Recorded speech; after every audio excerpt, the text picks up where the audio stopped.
diingat balikan. Ya, jadi kalau ada kesempatan, ya kan, setan itu kita boleh melemahkan dia, cari. Jadi maknanya carilah jalan-jalan yang mana setan itu tidak berada bersama dengan kita. Jadi itu dia punya ini. Cari jalan-jalan yang mana setan itu tidak berada dengan kita. Walaupun kadang-kadang, ini beratlah memang. Dendam ya, ini memang sangat berat. Ya. Dendam, kemudian iri hati, dengki, ini memang sangat berat. Sebab dia ada kaitan dengan iman tadi. Yang macam hadis tadi kan, la yu'minu ahadukum hatta yuhibba li akhihi ma yuhibbu li nafsihi. Maknanya tidak sempurna iman seseorang pada kamu sehingga kamu suka apa yang ada pada saudaranya seperti mana dia suka yang pada dirinya. Sebenarnya hadis ini kata para ulama menyuruh kita untuk tidak ada hasad dengki dengan saudara kita. Sebab itu Imam Abanna kata serendah-rendah ukhuwah itu adalah bersih hati terhadap saudara. Maknanya tidak ada perasaan negatif. Ya, tidak ada perasaan negatif. Dan ini memang susah lah. Kalau dalam istilah Quran tidak ada ghil. Ya, Rabbana fir lana wa li ikhwanina alladziina sabaquna bil iman wa la taj'al fi qulubina ghillan. Tidak ada ghil. Ghil ini perasaan negatif, perasaan perasaan macam-macam negatif. Ada yang prejudis, ada yang iri hati, dengki, benci dan sebagainya. Ya. Dan ini diantara ujian, dan penyakit ini sebenarnya datang daripada setan, datang daripada musuh kita. Ya kan? Memang kalau dia datang pada kita, dia menghinggapi kita akan. So macam mana kita nak menjauhi dia? Nah ini sebenarnya perjuangan kita tuh di situ sebenarnya. Jadi Rasulullah sentiasa ingat, dia benci itu bukan karena ini, karena setannya itu. Karena setan yang dekat dengan manusia. Jadi memang kita di dalam mencintai karena Allah nih, ada pihak ketiga sebenarnya. Itu kita kena hati-hati. Ada pihak ketiga yang tidak suka kita tuh cinta karena Allah. Memang dari awal dia dalam memusuhi kita. Jadi kita balancekan nih di antara tadi gitu kan. Di antara kita nak mengasihi, kita nak jadi orang baik, tapi kita juga kena awas sebenarnya ada orang jahat. Kita jangan jadi orang baik yang naif ya kan. Kita kata semua orang jadi baik aja, tak. Di sana ada orang jahat. Di sana ada musuh. Ya, ya jelasnya musuh itu setan, tapi setan ini boleh juga dalam bentuk manusia ya. Minal jinnati wan nas, asyayatin ya. Insi wal jinni ya dalam Quran kan, jenis jin dan juga jenis manusia, setan. Jadi ada penghalang. Ya, aku cinta karena Allah ini sebenarnya di sana ada penghalang. Nah, kalau kita yakin bahwasanya penghalang itu tak ada, nah itu pun di antara tanda bahwasanya kita mencintai dia karena Allah. Tapi memang payahnya ya, macam kita disakiti oleh orang lain, tapi kita tahu bahwasannya yang menyebabkan dia berbuat begitu adalah syaitan.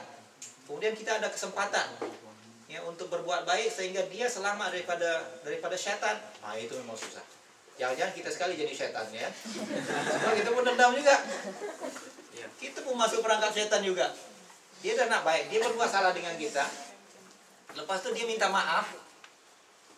Dan sepatutnya kalau dia minta maaf, janganlah ya maknanya, alhamdulillah dia tak keluar daripada belitan setan.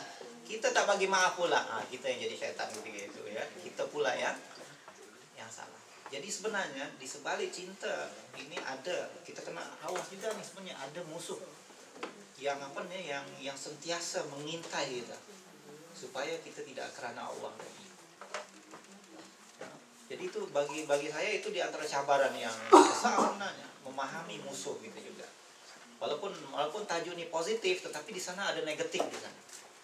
Ya, ada benar-benar yang negatif. Dan memang hukum Allah Subhanahu wa taala ini positif dengan negatif selalu ada. Kalau tidak ada action dengan reaction. Ya, mesti dia ada positif dengan negatif. Ada pasang-pasangan. Ya. Dan kita pun ada friction ya. Kita pun naik karena syaitan juga. Karena kita boleh bergelut dengan dia ya, akhirnya Allah tingkatkan makam kita. Jadi satu hari Siti Aisyah tengah marah-marah. Rasulullah kata, kamu tengah datang setan. Katanya, aku ada setan juga. Kata Rasulullah, aku pun ada setan kata Rasulullah. Tapi setan aku telah telah Islam. Ya. Maknanya Rasulullah boleh tundukkan semua setan-setan dia. Ya, telah Islam nih kata setan dia. Jadi maknanya apabila kita keluar daripada syarok, setan kita tengah menguasai kita. Tapi kalau seandainya semua fitrah kita letakkan dalam syarok, maknanya setan kita dah kita tundukkan. Maknanya dia tak boleh menguasai hawa nafsu kita. Dan itu sebenarnya perjuangan yang paling beratnya dalam kehidupan. Ya, perjuangan paling berat semuanya, termasuk dalam cinta ini pun sebenarnya kita nak menguasai dia sehingga kita tidak dikuasai oleh setan. Wallahu a'lam, ya, sekedar melengkapkan akhi Hilal tadi. Ya, Allah. Jazakallah khair. Boleh, Boris. Boleh. Nanti kita diskusi. Ada soalan ke? Kalau tak ada, saya nak pergi ke Zobi sekejap. Boleh. Terkait dengan sama juga kan, temanya aku cerita kamu kerana Allah. Mungkin doktor boleh share kepada kita sirah kan? Sebab belajar daripada sirah ni banyak pengajaran kita boleh ambil. Sebab orang terdahulu sudah pasti mereka membuktikan satu benda yang hebat. Dan kita belajar sirah, kita nak buat juga kan? Nak apply apa yang telah ada lah. Mungkin doktor boleh share sirah, pengajaran para sahabat apa kan, sebab para nabi dahulu dan sebagainya, terkait dengan bagaimana mereka aplikasikan cinta kerana Allah ataupun mencintai Allah. Sila. Ya, memang di dalam memahami sahabat Rasul ini ada bekalan lah ya. Mungkin disebabkan oleh master yang terhad. Mungkin kita lihat salah satu contohnya bagaimana Rasulullah SAW mempersaudarakan di antara muhajirin dengan ansar. Ini Rasulullah sendiri buat satu institusi, buat al-ikha. Ya, maknanya dipersaudarakan. Seorang muhajirin dengan seorang ansor dijadikan saudara. Kamu nih pair dengan saudara ini ya, jadi saudara. Apabila jadi saudara, dia berkongsi lah berdua. Sampai-sampai seorang yang memiliki istri lebih ya, dia nak bagi juga kepada, sampai ke tahap macam itu ya. Kemudian sampai mereka pun mewarisi juga. Ya, sampai peringkat mewarisi ya. Ini kalau seorang meninggal ya, udah diwarisi oleh ini. Sampailah hukum waris itu turun ya. Sampai akhirnya hukum waris turun, itu warisannya hanyalah saudara yang satu darah ya, bukan saudara yang diikat, bukan sekedar ikatan sosial. Nah, itu hukum syarok lah ya.